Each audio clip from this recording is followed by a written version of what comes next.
So I'm back in the shed today. I've got my tail shaft here, already gone ahead and put the new uni in. It is greasable as well. And they've swapped it to the coarse spline. And I'll just give you another look at that.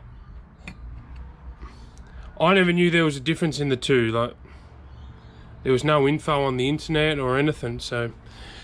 And I still got to put the hot dog in, which I'll do that today as well. So, all right, let's chuck this tail shaft in.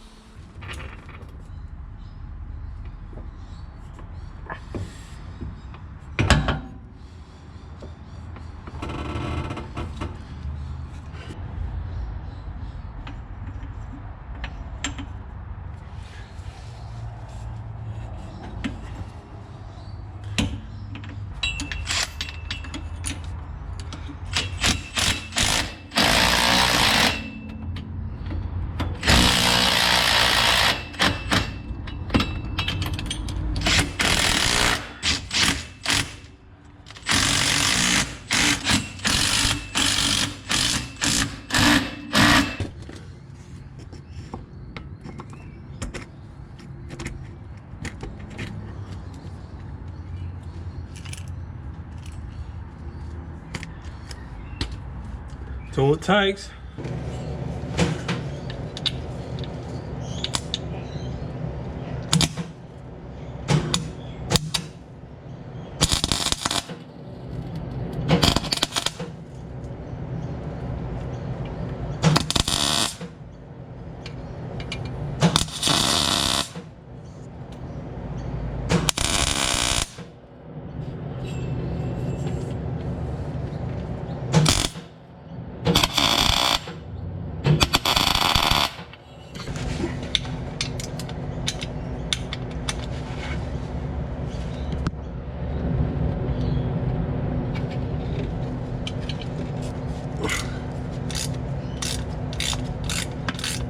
Look at that.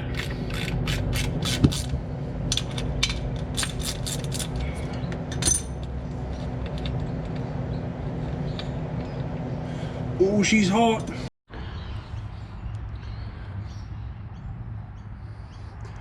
So I got the little critter out. What a pain in the ass that was. I don't know why it was so tight. I tried welding 4 nuts on it, a washer and a nut, and it just kept breaking the weld out of the center of this fill plug. So, and then one night I was just laying in bed and goes, oh, I might try welding a bolt in there. And look, there she is. So I got a few transfer cases, so I got another plug out of one of those. So I'll whack that in now, put some oil in there.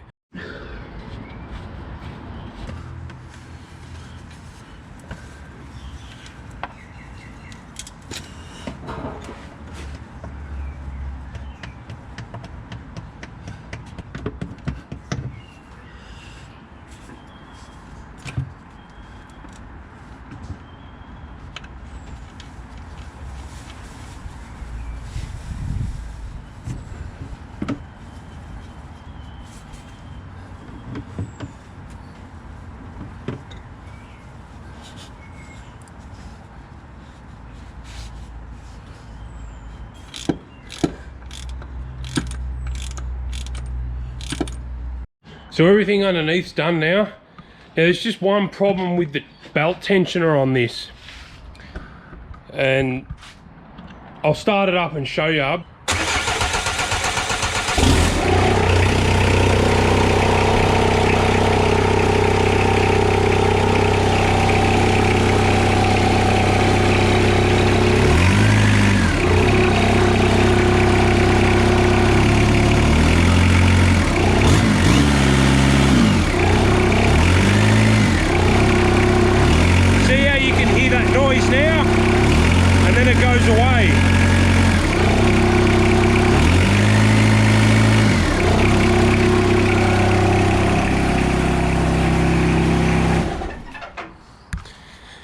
So you can see the tensioner flicking, and it's actually got a dampener. There's a spring in there with its oil filled as well, and that's crook.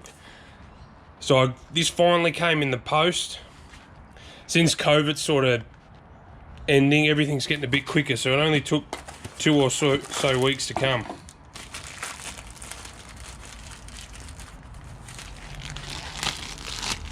And that's it there. Hopefully I don't have to pull all the alternator and power steering pump off, because you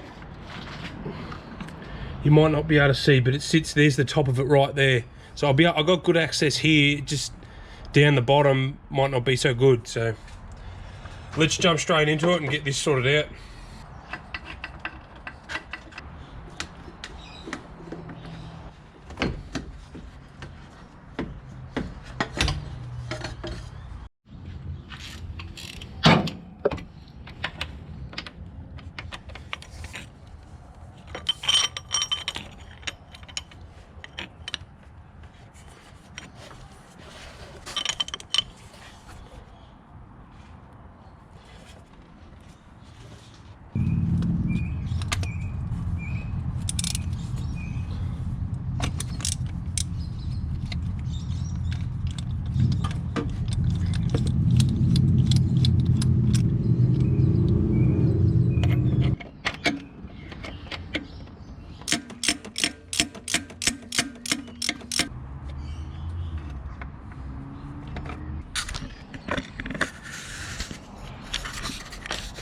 So there's the old one. That actually came out pretty easy.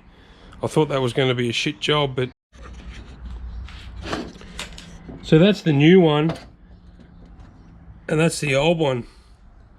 So you can see the old one's a fair bit longer, but I can actually push the old one down and you can't move the new one. So, we'll put it in and hopefully it fixes the issue. That went together pretty smoothly. I thought it was going to be a lot worse, but you can see the new one's in there now. So I'll put the belt on, we'll start it up, and hopefully that's the problem fixed.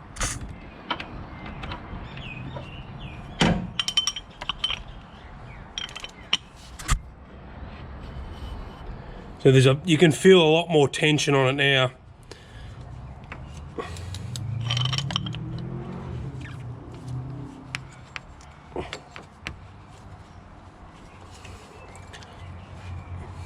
Almost too much, it's hard to get the belt on.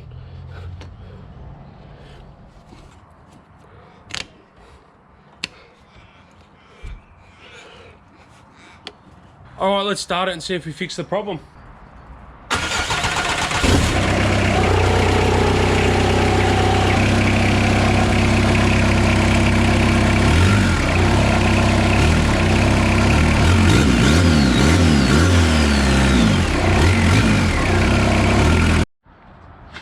So it turns out that didn't really fix the problem, putting that new dampener in. So what I'm going to do is go to my local pick-apart or wreckers, whatever you want to call it, and get a self-adjusting tensioner of something else, and I'll just adapt that to fit. So I'll be able to manually tighten the belt.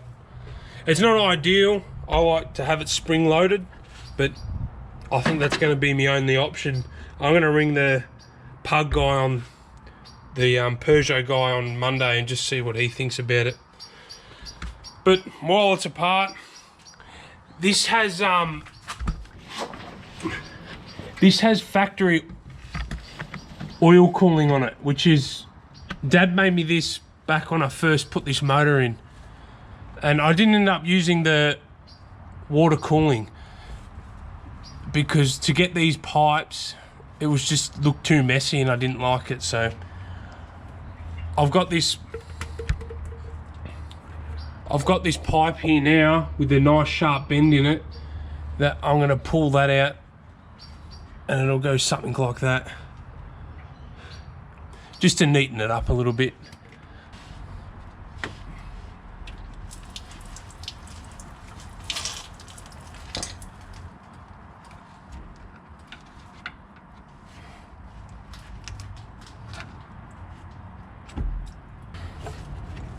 Dad did go to a bit of trouble making it. Like, this is a nice piece, but it's a shame we can't use it. I'm just going to cut it back here. I'll quickly chuck it in the lathe and put these ribs on here. That way when you clamp it, the pipe can't pull off.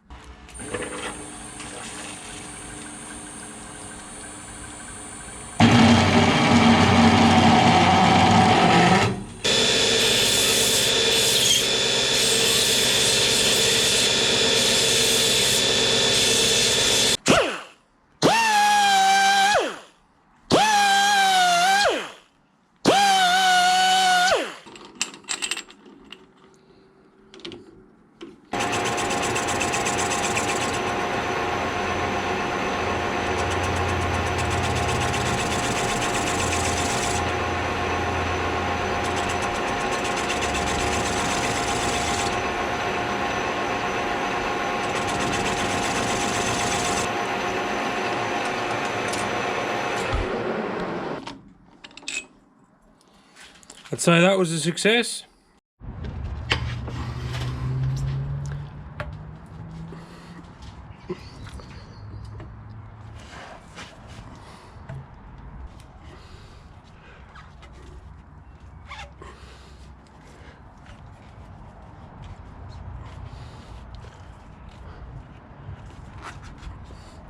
Perfect. Just need a couple clamps.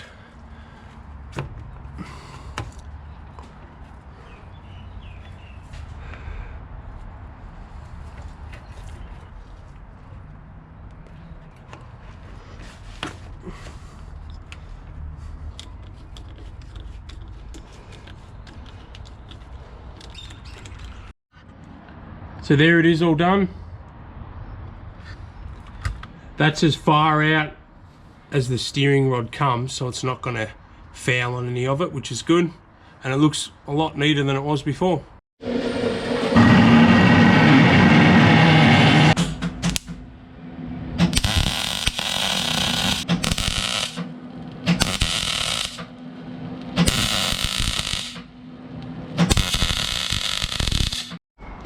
Exhaust is all done.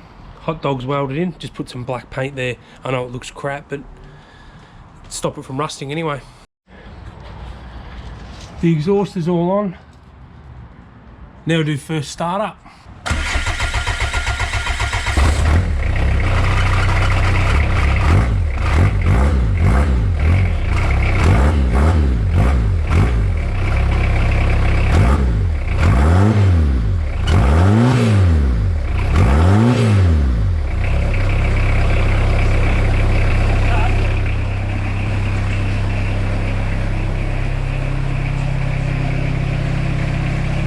It's a lot quieter now with that hot dog in it.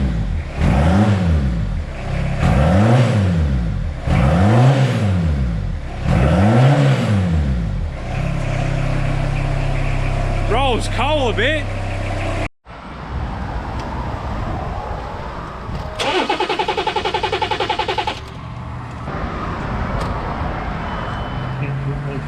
At least 20 they say. We have to wait 20 seconds. It's a rolling code. It's got to shut down, roll to the next code, and then it should be good to go.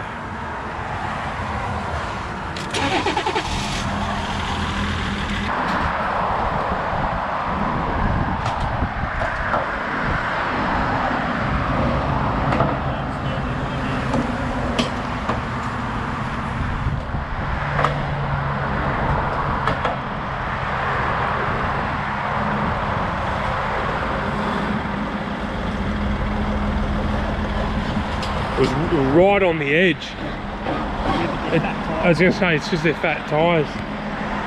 Hang on, let me hop in. We're illegal anyway. What seatbelt's going to make any better?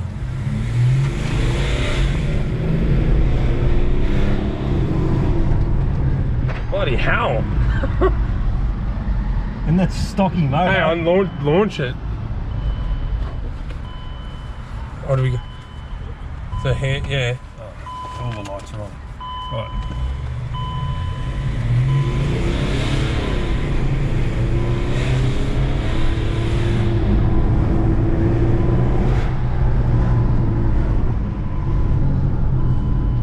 I don't know. I like it. I mean, like, load the auto up. Do it here. You got to wait for the turbo. Yeah, that's better. You can feel that it runs out as the Yeah. to the high. That's probably where that twin turbo one. But another 100 horsepower to fix that. Imagine the Land Cruiser wouldn't know itself.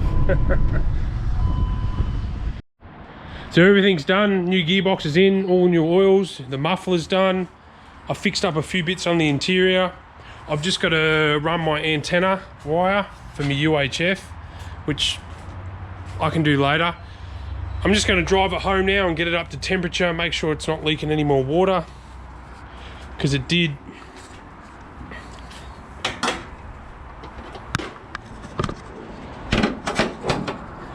This temperature sensor down here is still leaking So I've ordered another one, I just got to wait for it to come in and I'll fit that in. But other than that, it's all ready to go. I've started drawing up my bull bar, so that should be a couple of weeks away, and then we can go out in the bush and see how it goes.